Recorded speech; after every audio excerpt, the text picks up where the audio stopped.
Welcome to this webinar hosted by the Academy of Construction and Real Estate.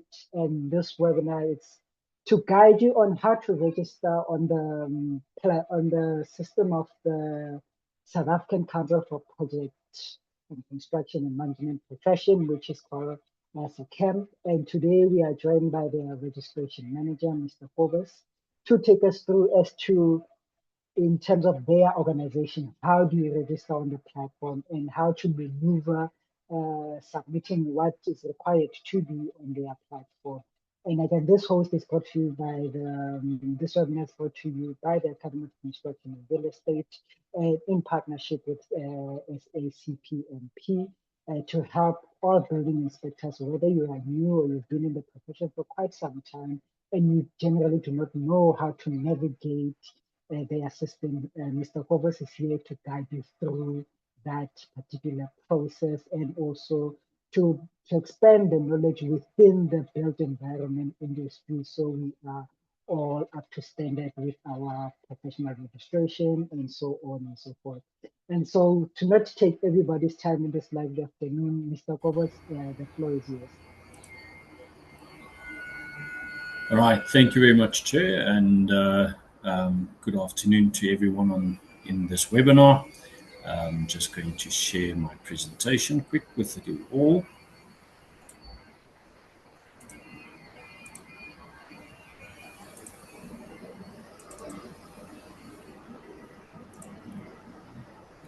Can I confirm that the presentation is visible? Yes, it's visible. All right, thank you very much. All right, once again, good afternoon to everyone. I'm Kobus Van Wyngaardt. I'm the registration manager for the SACPCMP. And today I would like to take you through a bit of who the SACPCMP is and everything about building inspectors and the registration thereof.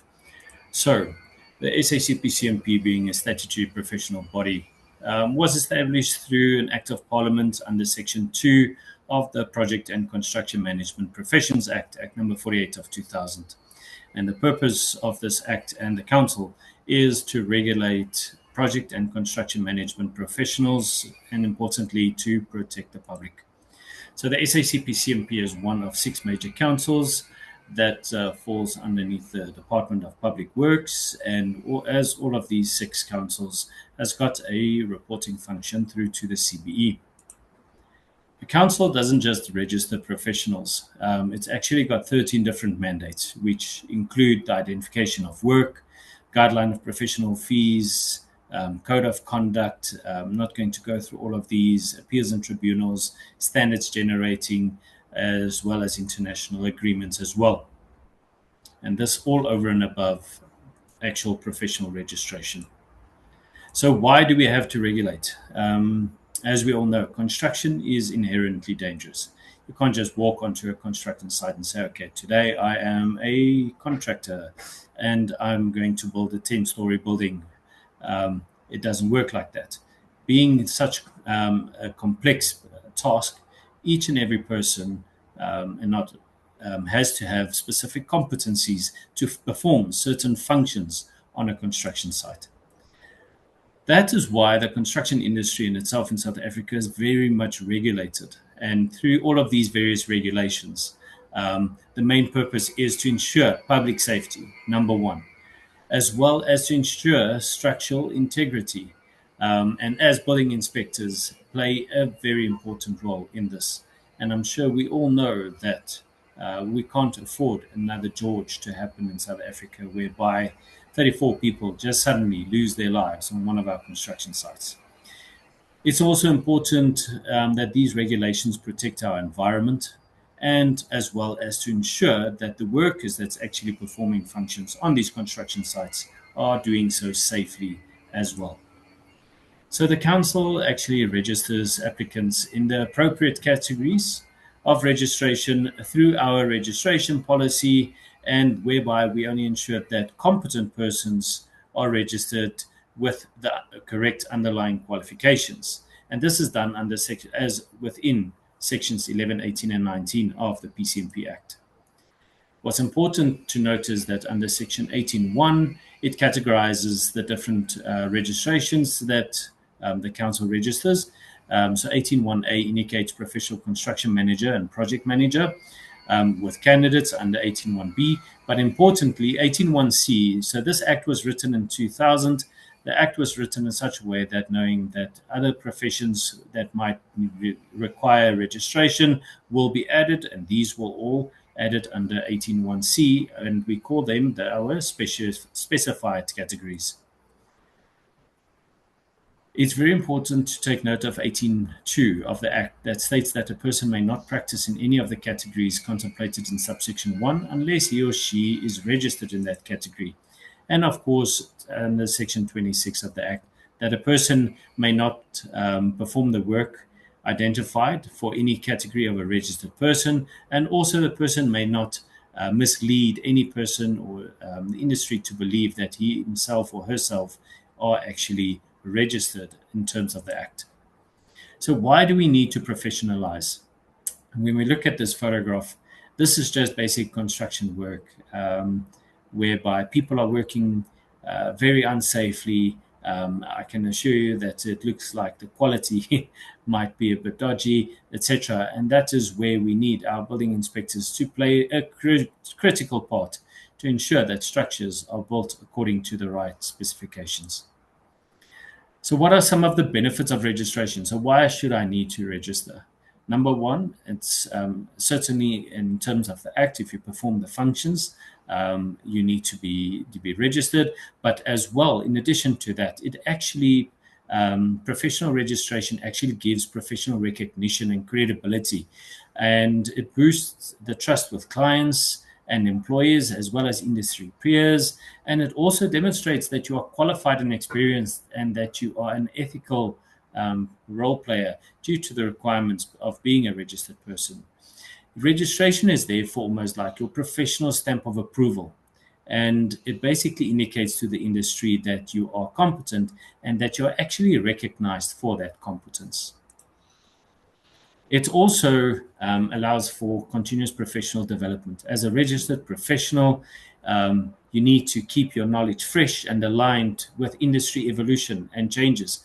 And it also builds your portfolio of expertise, and you need to get to know the latest technologies, what's happening in terms of legislation, and what methodology changes are taking place within the industry. It's also very important in terms of accountability and ethical standing, because the SACPCMP holds all registered persons to a specific code of conduct and ethics, and therefore through that holding of code of conduct and ethics ensures that the public safety and professional responsibility is maintained, as well as it provides a framework for addressing disputes or malpractice or even negligence. And it furthermore enhances public and employer confidence in the work performed by a registered person.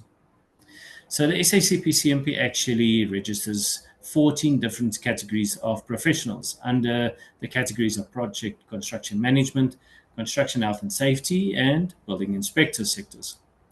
So these categories include the professional construction project manager, the professional construction manager, candidates in both of those categories, as well as the professional construction mentor and the construction mentor. These mentors are actually individuals that mentors organizations and not persons. So these are experienced people in terms of that. Then we've got our professional construction health and safety agent, the PRCHSA, together with the construction health and safety manager, construction health and safety officer. These officers and managers we see on various construction sites who mainly are reporting to the principal contractors and contractors themselves. And then, of course, the candidates in all of these categories. Together with that, we've got our certified building inspector and our professional building inspector. As I've mentioned, code of conduct is really important for each and every registered person to ensure compliance with the code of conduct, because any person can be reported to the council if they are acting outside of this code of conduct and actually be disciplined accordingly through a fine or even by losing registration as a whole.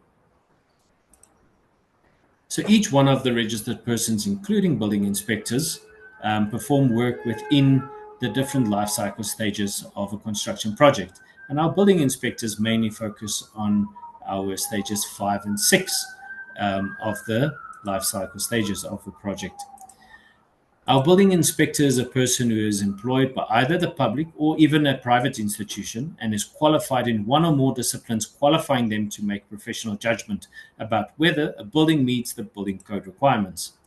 So, the SACPCMP acts as the custodian of the profession of building inspectors and is accordingly responsible for the certification and registration of building inspectors, the regulation of the building inspectors through adherence to the Code of Conduct, also to monitor the continuing professional development, CPD, of each registered building inspector, as well as to determine the conditions for maintaining registration on an annual basis, as well as to publish guidelines for professional fees after consultation with the relevant organizations.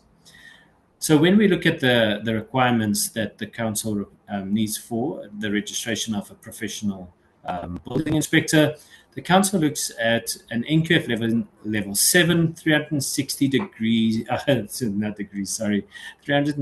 credits of either a BSc in construction management, advanced diploma in construction management, or Bachelor of Construction Management, etc. The other alternative is that if a person doesn't have any one of these construction management qualifications, that an equivalent built environment qualification that's either on our recognition list, that's on our new rules for registration, or other built environment qualification that is sent for a qualification evaluation. So that educational evaluation basically takes a look at what are the exit level outcomes of the qualifications that the council requires, and it compares the exit level outcomes, and then if there is any gaps, we'll advise a person maybe just to complete those outstanding gaps and then move on to registration, and that is done through our RPL process. The council furthermore requires a person to have a minimum of 7 years of relevant practical experience as a building inspector in order to register as a professional. So when we look at some of those core competencies of a building inspector, the council requires a building inspector to have the relevant knowledge and experience in terms of the relevant national, provincial, and municipal acts, as well as the national building codes and standards and specifications. We all know SANS 10400, as well as law enforcement, inspection processes, coordinate site inspections, also to be able to prepare site inspection reports and legal notices, together with the general construction management principles, also principles of quality control and quality assurance, and also to understand the requirements for proper construction health and safety practices. When we look at the standard services of our building inspectorate under stage 5 of those life cycle stages that I mentioned, and that includes to obtain and to use an approved plan to inspect the conformance, and during that construction project to inspect the condition of the soil, the depth, the width of the footings prior to casting our foundations, also to inspect the quality of the building construction, to verify levels, alignment, elevation, structures, fixtures, etc. Also, furthermore, to identify and to respond to non-compliances, importantly, and to select and use relevant instruments to check the quality of the building and the materials and products, as well as to identify, record, and compile reports, and to compile a court report or non-compliances and non-conformances with legal and regulatory requirements on the building construction, if required, as well as to prepare cases and act as a witness in a court of law if need be. When we look at our stage 5 still under the pre and during construction, also to perform, or not to perform, to actually to have knowledge regarding the construction drawings, as well as the building methods and materials and techniques that are used, the different soil classifications, the SANS standards, as I've mentioned earlier, as well as supporting documents, legal processes to be followed in relation to non-compliances, and to investigate the investigative techniques and procedures that the person will use. Stage 6, that is the project closeout stage, to inspect the structural integrity of the building, to be able to inspect for quality of building materials, to compile a report on the findings, to coordinate site inspections as well. And then the deliverables in relation to stage 6 will be including the relevant certificates in all the trades, as well as be able to record all the audits that were done, and also during the defects liability period.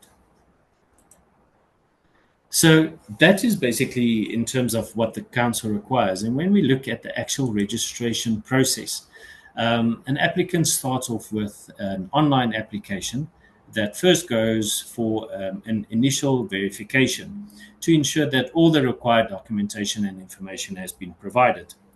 Following this, the application goes off to a minimum of 2 external assessors that actually assesses whether the person is proving the various competence as per the reports that is required via the online application. When the building inspector has been approved by the assessors, the building inspector will will go then for an online exam that needs to be passed, and then after passing of the online exam, needs to go for the online interview, which is done by a professional panel with these minimum of 3 panel members that will assess the person's competency. When both the exam and the interview has been passed, the person then moves on to registration. Registration can take place in terms of 3 routes, and I've indicated what the qualification and the knowledge requirements are that the council is looking for professional registration, but there's actual 3 routes that a person can follow. The first route, professional registration route, is indicated when a person has got the necessary qualifications, as I've mentioned, together with the relevant experience. So if you've got both, you move through the professional registration. If a person, for whatever reason, doesn't have the required qualifications, or as I've mentioned, has gone and done a qualification evaluation and there's been some gaps identified, the person can follow the RPL route, whereby the RPL route is actually split into 2. That is, if you have got no qualifications, but you've got all the years of experience, you follow the 1 route. Or if you've got a qualification that is built environment related, and you do the qualification evaluation and some gaps are identified, then you basically also follow the RPL route in terms of that. The other route to follow is the candidate registration route. This is, as you've seen, we require registration of a person to have 7 years of relevant experience. So if the person is still lacking in terms of experience and maybe has got 1 or 2 or 3 years of experience, they register as a candidate and follow the process from there, whereby they are mentored by a supervisor that oversees all the work that the candidate is doing, in order to ensure that the person builds up that relevant years of experience. And when that 7 years of experience is achieved, the person can then upgrade from a candidate through to professional registration. It should also be noted, just in terms of the candidates, the candidate has already got the necessary qualifications. So if you've got the qualifications, you just need some years of experience, then you follow the candidate route. What's important to note also is that the council lately gazetted our new rules for registration, and that is the information that I shared earlier. That all forms part of our new rules for registration. But what's important to note is that the council also taking into consideration that the industry must align to the requirements, has also gazetted a limited special dispensation, which is basically an exemption with regards to specific requirements. So these requirements is specifically gazetted, and these exemptions I will go through bit by bit. So As I've mentioned, they were all our different registration categories, and the new rules and the limited special dispensation is applicable to all of our categories. The new rules has got our online application, and what is really important with your online application is, together with your qualifications, to actually provide the council also with a qualification verification. And this is done by organizations such as MIE or LexisNexis or any one of these organizations that actually does a verification to indicate that you are the holder of this specific qualification. So please make sure that that gets also uploaded together with your qualification. Then furthermore, it's as I've mentioned, it goes to the verification, and then you've got the eligibility and the competency assessment done by the exams and the interviews. And the council's pass mark for our interviews and exams are 60%. But I will mention something in terms of that with regards to the exemptions under the limited special dispensation. And then, of course, after completing the entire process, you get registered through your proof is your certificate that you obtain from the council. So the competency and the assessment, as I've mentioned, is either done through the professional interview or the exam with that score of 60%. But then came in the special dispensation that now, under exemption 1 of the limited special dispensation, it indicates that a person can actually still move through if they score between 50 and 59% under the limited special dispensation. And this limited special dispensation is only going to be implemented for the next 2 years until July 2027. After July 2027, every person that applies for registration needs to do so with the full requirements of the new rules for registration. So if a person scores between 50 and 59% for either the exam or the interview, as I've mentioned, they can still proceed towards registration, but they need to accept the terms and conditions under the limited special dispensation. And these would include areas such as that there will be an additional course, etc., or additional CPD requirements on the person during their first 3 years after registration that they'll need to comply with. So exemption 2 actually talks about the NQF level. As I've mentioned, that the requirement is an NQF level 7 qualification, but with this exemption for the next 2 years, a person can still register with an NQF level 6 qualification, but they have to accept the limited special dispensation requirements. The limited special dispensation is completely optional. It's not a must. If you don't accept it, then you just need to either move towards the RPL route, as I've explained earlier, or the person can go and upskill in terms of their NQF level qualifications and start a new application.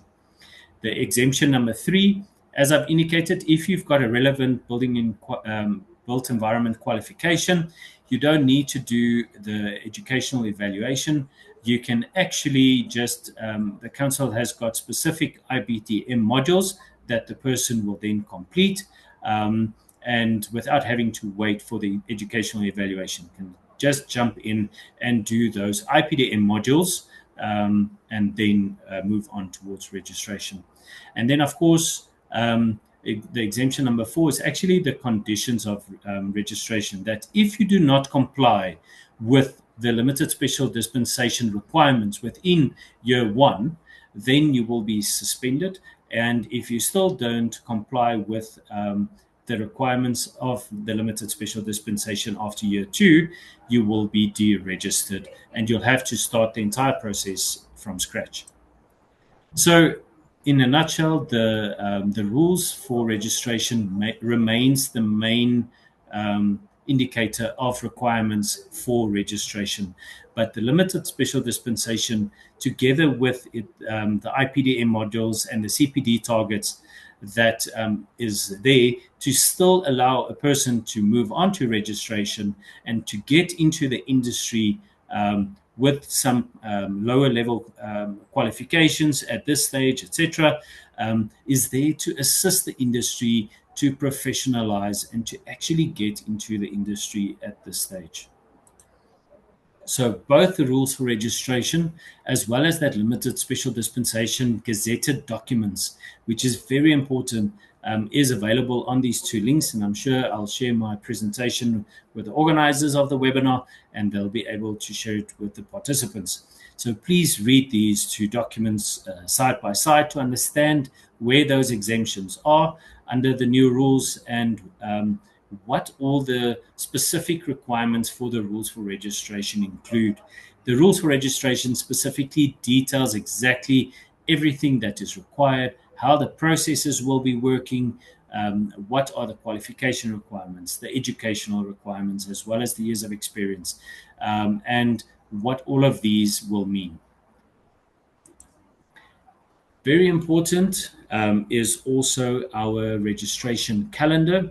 So the council works specifically on a quarterly basis when it comes to the opening of application workshops as well as the application windows. So these application windows, as you can see, our third quarter, the council's quarter starts from April of every year and runs through to March. So we are currently in our third quarter that runs from October to December. And our application window, as you can see, closed on the 14th of November for the third quarter. Our next application window will be on the 12th of January 2026, and it will run until the 27th of February for any person that would like to start a new application. Our registration calendar highlights all the dates and the times as required by for each and every single registration stage. What is also very important is that prior to the opening of a new window, there is specific application workshops. Our next application workshops takes place on the 1st and the 2nd and the 3rd of December. These application workshops is also online and it's free to attend. And a person, what's also nice is that it's interactive. So a person can ask questions to ensure that they have got the right qualifications, they have of completing the documents correctly, etc. And all of this that is available on the SACPCMP website to get this calendar. It also highlights when exam sittings are taking place. We basically run online exams 8 times throughout the year. So 8 of the 12 months, there's a possibility to complete the exams. Interviews takes place on a daily basis. So we literally open up almost on a daily basis new dates. So if you log on today onto a profile, you'll be able to schedule a booking for an interview, which will happen within the next 2 weeks. So as I've mentioned, please make use of this calendar. Look at the dates, look at all the different CPD workshops, POE workshops, RPL workshops, etc., when it's taking place, so that you can ensure that when you have to complete any one of these functions, that you are ready to do so, and that you've got all the information that you need. So that is our biggest time delay for every registration that takes long, is the information that is provided.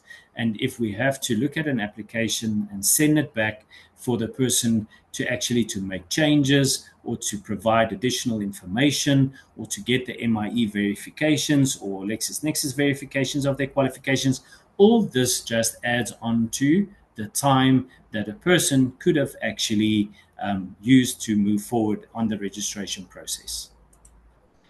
As I've mentioned, here is the details of our website, www.sacpcmp.org.za, and we've got specific portals for project management registration, occupational health and safety registration has got their portal, and then there's a portal for our building inspectors as well. Thank you very much. Chair, that's all from my side. I'll take questions now. Yes, thank you very much, Mr. Kobus, for that very insightful presentation. I did not know that much about this particular industry, but I'm glad that I'm up to date. I'm just going to ask the attendees, you are allowed to speak, so if you want to speak, you may raise your hand or unmute, and then we can engage with Kobus. By Tabile there, I see your hand is up. You may unmute and just ask your question, please.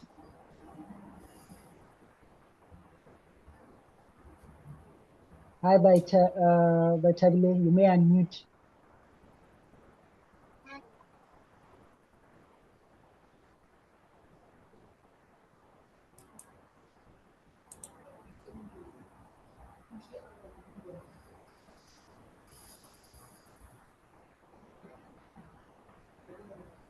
By Tabile?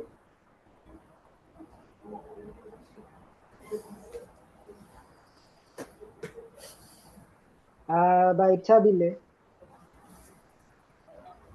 Yeah, I think she's having technical issues. Any other attendee who has a question to Mr. Kobus, you may put it in the chat or please unmute and then we will allow you to speak.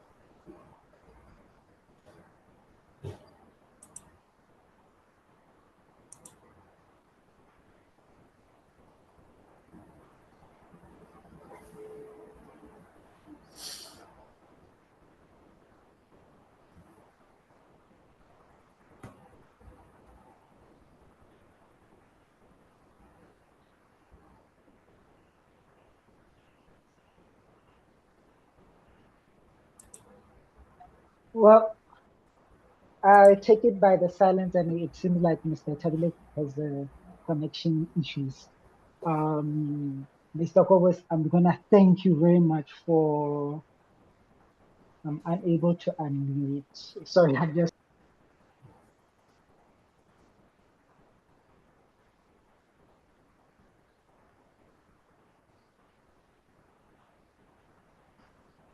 Vital, please type your question in the comment section and I'll read it out on your behalf.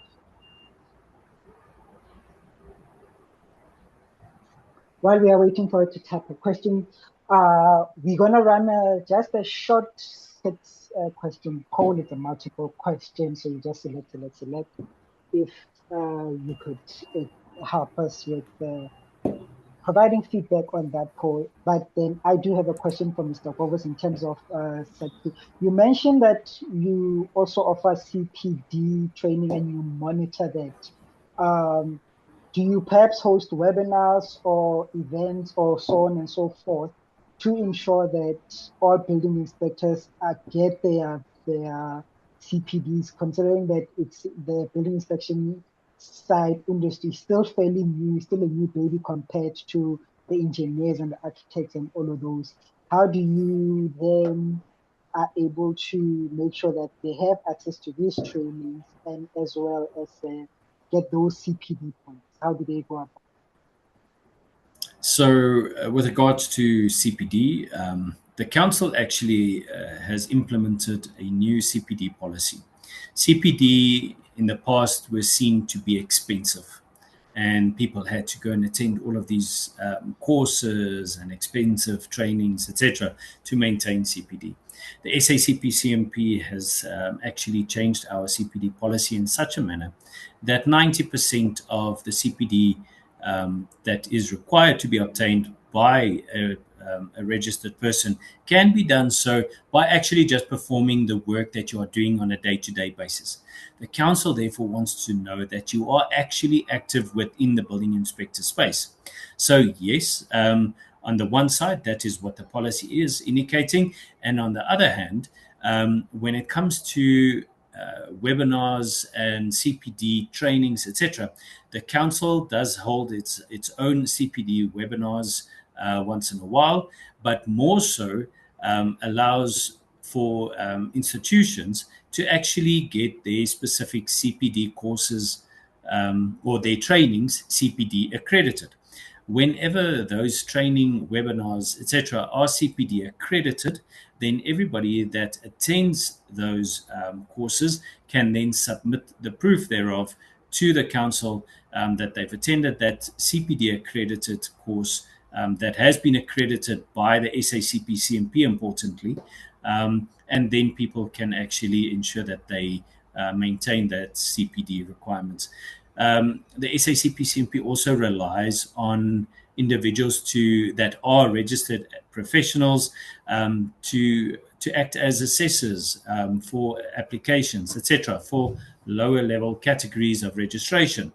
And by purely just doing those assessments, they can also build up CPD points, for example. So there's many ways and means by the council actually makes it easier for registered professionals to actually maintain those CPD requirements and to ensure their registration is not at risk.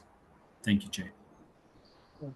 Thank you very much for that well-detailed information. Now, Ms. Tabile has posted her question. So she wanted to know that when did this new rule come into effect? Also, what happens to pending registration? She said she applied in February and application is still pending in an assessor to review it. And when she did a follow-up, they said there was a backlog.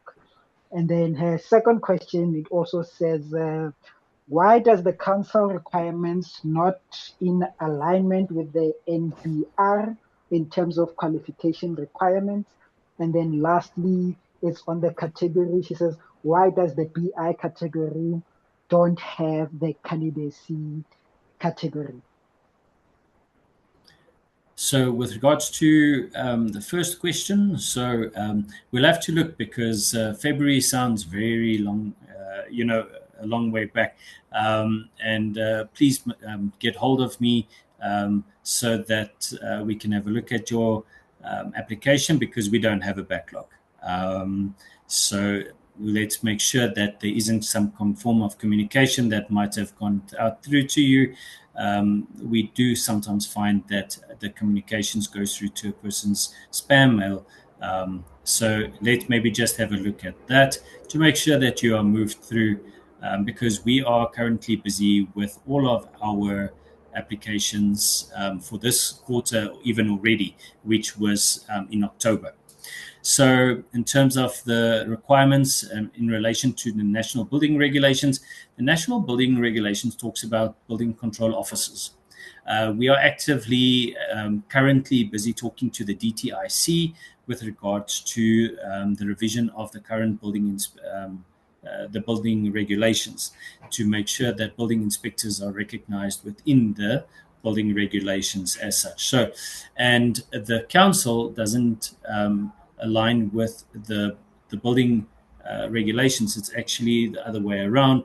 The council has to comply with SACRE requirements that has been approved for the building inspectors that we have done. So as I've mentioned, the building regulations talks about the qualification requirements for building control officers and not for building inspectors. But as I've mentioned, there is a current review underway of the building regulations, and we're working hard on that. And you will see in the new building regulations, they are actually talking about construction management as qualification requirements.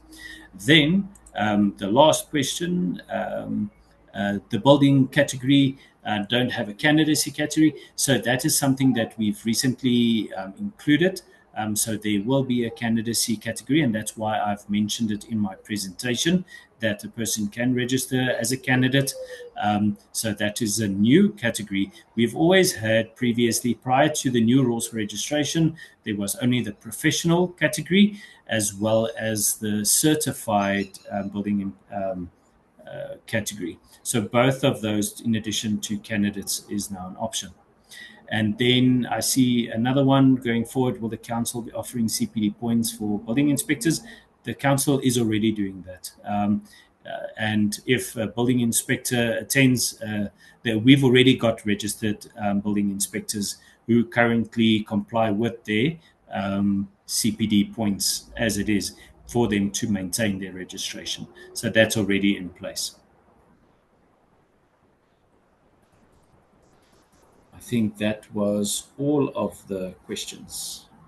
Yes, thank you very much. And I think she's up to speed with all of those details. She has requested your contact details, so I've just forwarded them to her. And anybody who needs to be in contact with Mr. Kobus, His contact details are right there by the quiz, by the Q&As. So do get in touch. But we will also, with receiving this presentation, we'll send it out to all of you to go through and be able to register and speak to him and engage with him in terms of your professional registration. With that said, Mr. Kobus, I just want to thank you very much for your time, and we look forward for you to joining us for the next webinar, which we're gonna host. And as well, everyone, as he has mentioned, that they are running a training course from you said the first, the third, the second, and the third of December, right? So that is our application workshops. So it's free to attend. The links will be published on our website under events, and yeah, anybody can attend those and ask questions how to complete their applications to make sure they get all the relevant information of how the system works. It's all done. Everything is done. All the information is populated online to ensure that you provide us with all the information necessary. Two last questions from Ms. Betali. Going forward, will the council be offering CPD points to building inspectors? Yes, that's one I did answer in terms of that it's already doing so. It is already there's already registered persons that are complying with CPD as we speak. No, thank you very much, Mr. Kobus, and I wish all the attendees, yourself, a very good afternoon, and let's meet on the next one. And I do encourage everybody to attend their workshop this coming December. Mr. Kobus, have a lovely one. Thank you very much. Thank you very much, and thanks to everyone attending.